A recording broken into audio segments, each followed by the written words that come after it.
So today, Fairy Tail has 3 new recruits joining the guild.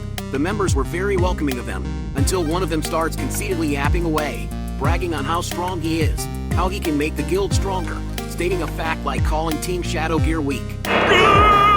Even wanted the position of the master. Luxus wasn't gonna let that slide. The Raijinju didn't like his vibe either, accidentally scared him off with a warning. The kid also ran after making eye contact with Luxus. Apparently it was Mira that approved their joining. The remaining girl name is Touka, and she joined the guild because of Natsu. When she was asked who was Natsu to her, she answered, "My sweet darling!" and proceeds to describe her fateful encounter with Natsu.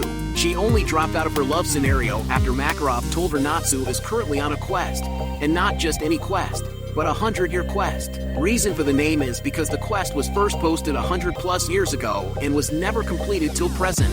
When Natsu accepted the quest, Guildarts was hoping to see him experience some sweet taste of despair. Natsu lectured him that he only failed because he went alone, with his Nakamas on his side. Natsu was confident he could win. And they thrashed the guild for a bit before heading out. Sometime later, Juvia and her lovesick was kicking in. She was about to create and accept a quest just to find and protect her Grey Sama. Touka deprecated her actions and was of the view that a maiden in love should trust her beloved and to wait for his return.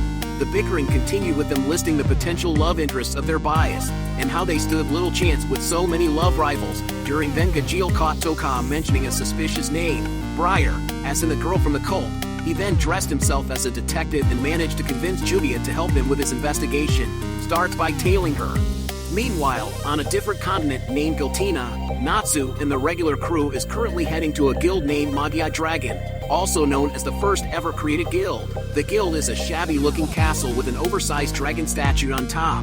Inside, the crew is welcomed by a shabby-looking dragon named Eleftheria, also known as the Dragon of Law. He is the only one left at the guild. Others have either passed away from old age or have left for a less shabbier guild. So Aleph is actually the guild master and has remained so for the entire period.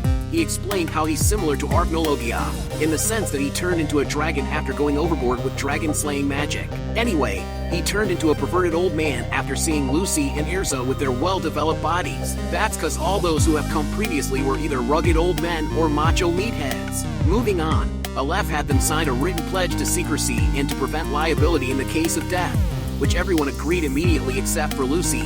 She has a momentary doubt after remembering Virgo telling her about a premonition she had regarding a reunion. Regardless, she resolved herself and signed the pledge. The satisfied Aleph proceeds to tell them about the 5 dragon gods that reside on this continent, and their quest is to seal these dragons away.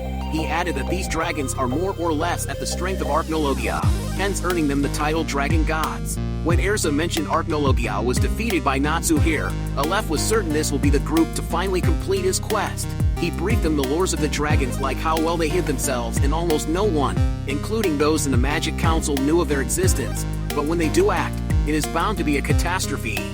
And how he was the first to notice their existence, taught himself dragon-slaying magic just to challenge them, only to be defeated, hence the 100-year quest. Although he is unaware of all their whereabouts, but he does know some clues of the water dragon god, Rockphobia. A city named Ermina used to worship it in the past. He suggested that they start there. Finally, as for the reward, it is one thing, and that is anything that they wish for. Some of them already have their wish in mind, such as Lucy wanting Aquarius back, Gray wanting a cat like Frosh, Wendy wanting bigger chest. While en route to Ermina, they also face some obstacles, like walking jellyfishes chasing after them, trying to shove themselves into their mouths. Point to note, Natsu started the chaos. Wendy ended up saving the day with her breath attack while Natsu went on to play with a horned boar. Upon reaching the town of Ermina, the crew already caught the attention of someone going by the alias Water God.